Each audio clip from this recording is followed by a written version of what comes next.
All right, let's dive into something. I know you're super curious about the world of humor, Yeah. but we're not just going to trade jokes or anything. This is more like, going deeper, trying to figure out what makes us laugh and how all that ties into, like, psychology and even how society Yeah, works. it's like we're on an archaeological dig, but instead of digging up old pottery, we're trying to unearth the roots of laughter. I like that.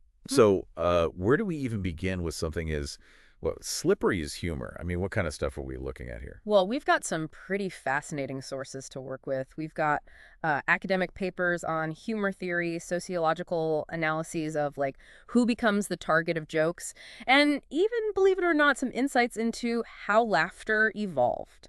When I was skimming through this stuff, one thing that really jumped out at me was, well, you always hear that the most common jokes are about sex or politics. Yeah, you definitely hear that a lot. But according to some of these researchers, it turns out that's not quite true.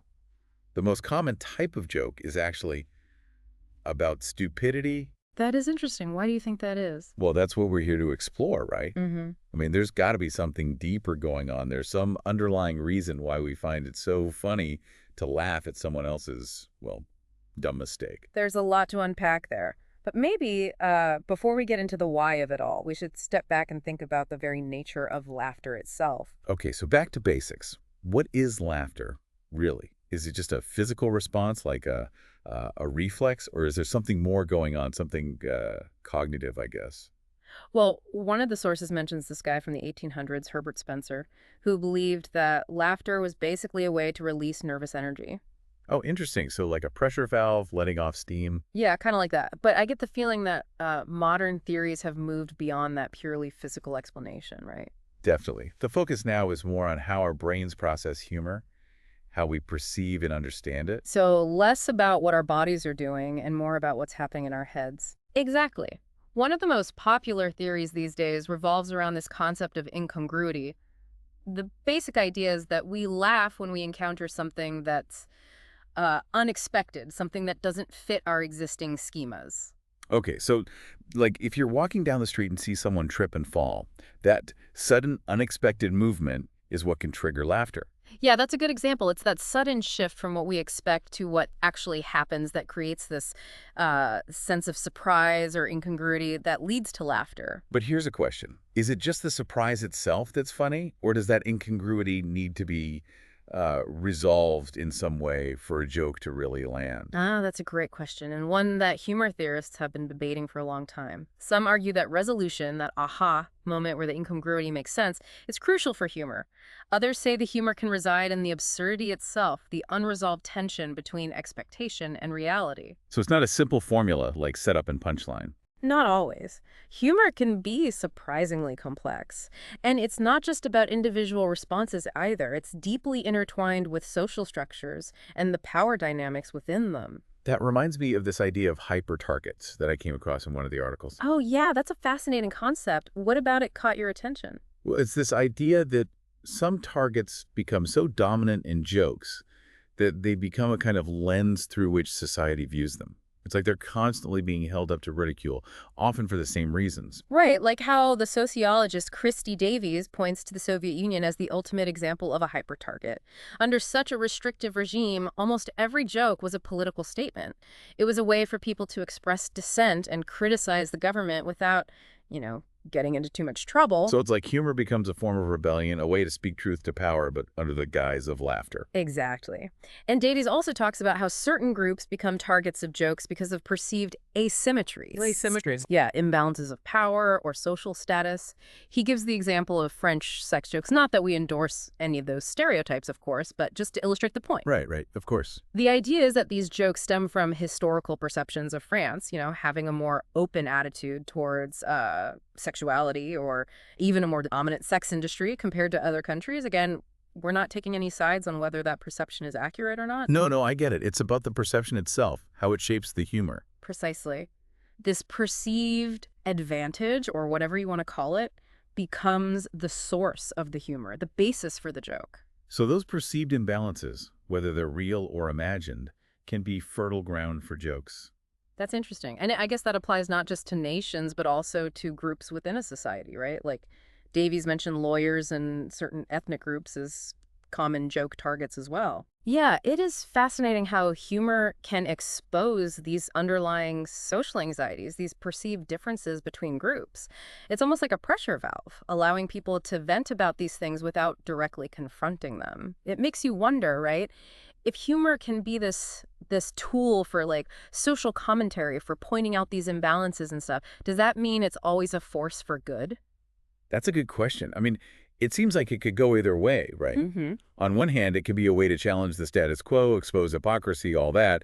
But then on the other hand, it can also be used to reinforce negative stereotypes or even just like make fun of people who are already marginalized. You've hit on something really important there. Humor is powerful. It's like, any powerful tool, it can be used constructively or destructively. It all depends on the intent of the person using it and the context in which it's used. So it's not inherently good or bad. It's more about like how we wield it. Exactly. Think of it like a Swiss Army knife. It's got all these different tools, different functions. It can be used to build things, break things down, repair things, or even hurt someone. I like that analogy. It really gets at that versatility of humor. Yeah. But how do we make sense of this idea of humor being both a weapon and a tool for connection? How do those two things coexist? One way to understand it is through the lens of play. Humor, at its core, usually has this element of playfulness to it, right? A willingness to sort of bend the rules, to explore the boundaries of what's acceptable. Yeah, I see that like when kids are playing tag. Mm-hmm. They're running around, chasing each other, all that. But there's still rules to the game. Right. And if someone breaks the rules or, gets too rough, the play can turn sour pretty quickly. Exactly. Someone ends up crying, the game's over. Yeah. So are you saying there's a similar dynamic with humor? Definitely. When we engage in like playful banter or teasing, we're kind of testing the boundaries of what's funny and what's not. We're playing with those lines. But the key is to do it in a way that keeps that spirit of playfulness going and doesn't cross over into like mean-spiritedness or bullying. Exactly. When humor is used to intentionally hurt someone, to humiliate them, it loses that playful element and becomes a form of aggression. But when it's done with good intentions, with respect for the other person, it can actually strengthen bonds and create a sense of, rapport. Okay, so how do we like know when we're using humor in a healthy way? How do we make sure it's constructive and not destructive? It all comes down to awareness, I think. Awareness of the social context, the power dynamics at play, the potential impact of our words on others. A good rule of thumb is to ask yourself, would I be okay with someone saying this to me? That's a good one. It's easy to get caught up in the moment. Yeah. Say something you later regret. It happens to all of us. But the more we can cultivate that awareness, the better we'll become at using humor in a way that's both funny and kind. So we've talked about how humor can reflect like social norms and power dynamics and how it can be used to connect with others or, as a weapon. But what about the role it plays in our own like individual psychology? That's another area where humor really shines. One of its most powerful functions is its ability to help us regulate our emotions. Oh, interesting. So like when you're feeling stressed or down, a good laugh can really help you shift your perspective. Exactly. It can lighten the mood, Yeah. help you see things in a different light. There's that old saying, laughter is the best medicine.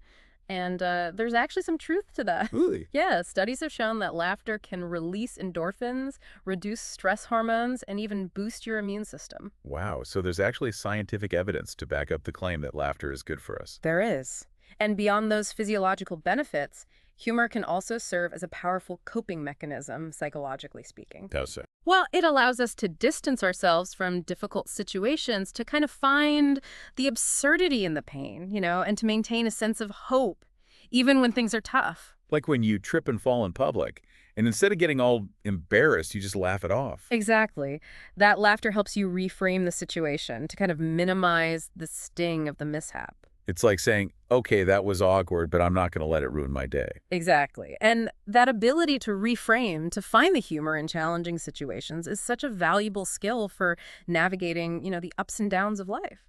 So we've seen how humor can help us cope with stress, Yeah. how it can help us connect with others, and even how it can reflect broader social dynamics. But one thing I'm still kind of stuck on is that idea of incongruity and resolution we talked about earlier. Yes. The age-old question, does a joke need a punchline to be funny? Right. Does that aha moment, that moment of resolution, always have to be there? Well, one of our sources, a book by the philosopher John Morreall, actually delves into this question pretty deeply.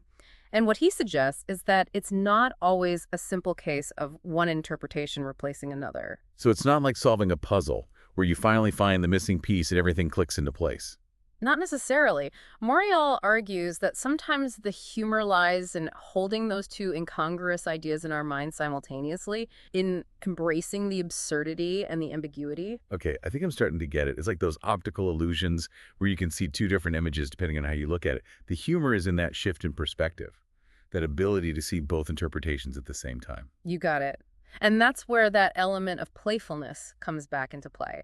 Humor allows us to engage in this kind of mental dance, to toggle between different interpretations without feeling the need to, like, settle on one definitive answer. That makes sense. It's like when someone's telling a tall tale, a story that's so obviously exaggerated and unbelievable.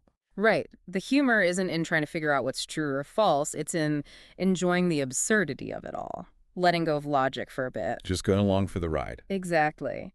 And that brings us to another fascinating aspect of humor, its relationship to our sense of rationality.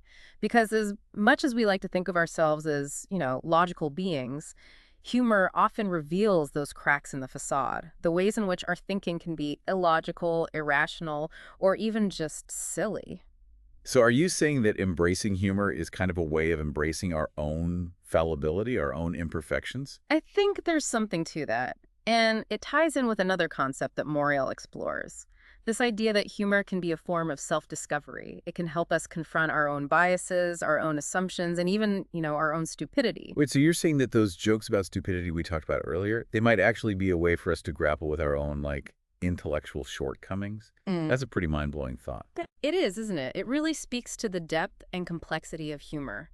It's not just about entertainment, it's a reflection of our cognitive processes, our social interactions, our deepest anxieties about ourselves and the world around us. Wow, this whole deep dive has really given me a new appreciation for the power of humor. I'm definitely going to be more conscious of the jokes I tell and the ones I laugh at from now on. That's great to hear. Because, as we've seen, humor is not just about getting a chuckle. It's a reflection of who we are, how we think, and how we interact with the world around us. It's like a window into our psychology, our social dynamics, even our evolutionary history. And on that note, I think it's time to shift gears a bit and delve into the fascinating world of evolutionary psychology. Ready to explore how laughter might have helped our ancestors survive? Absolutely, bring it on. Tell me, why would something as seemingly frivolous as laughter have such deep biological roots?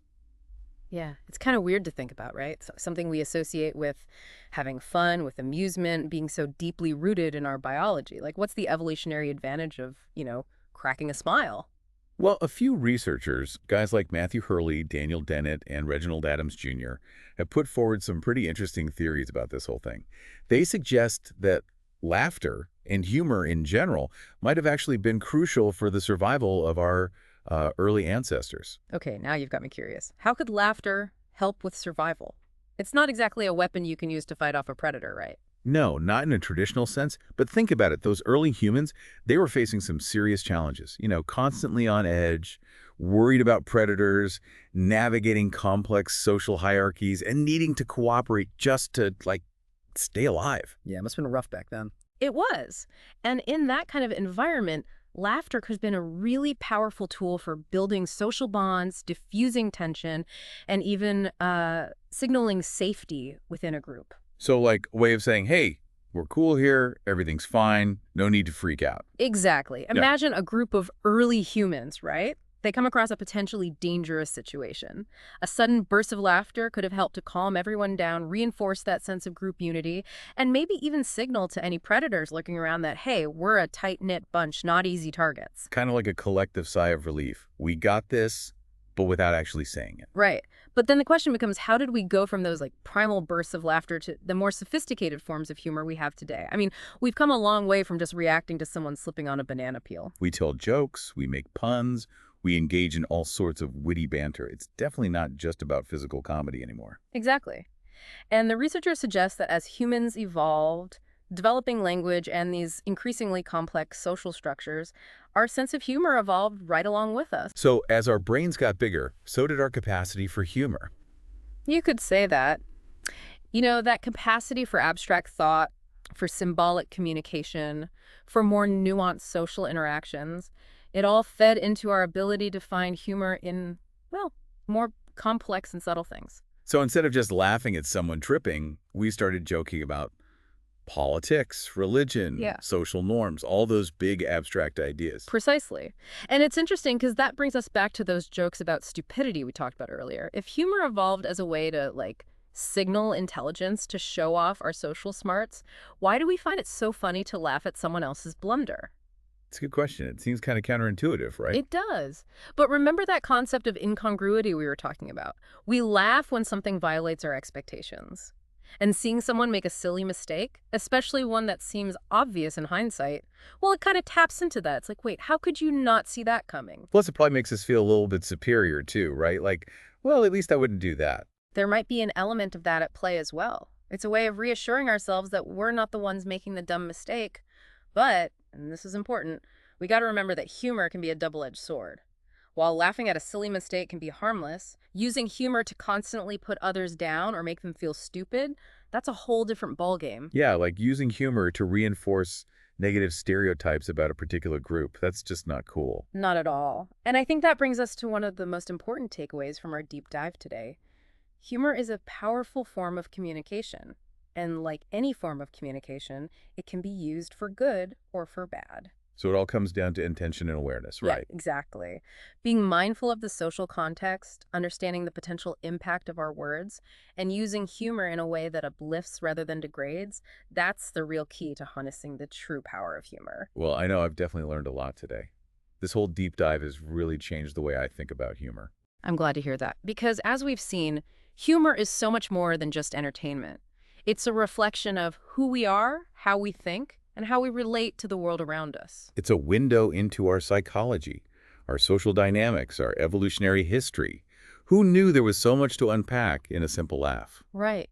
It just goes to show that even the things we take for granted, the things that seem so, well, basic, can reveal a lot about what makes us human. So to all our listeners out there, keep laughing, keep learning, and keep exploring the world with that same sense of curiosity and wonder. And remember, the next time you hear a joke, don't just laugh it off. Think about why you're laughing, what it says about you, and what it reveals about the world we live in. Until next time.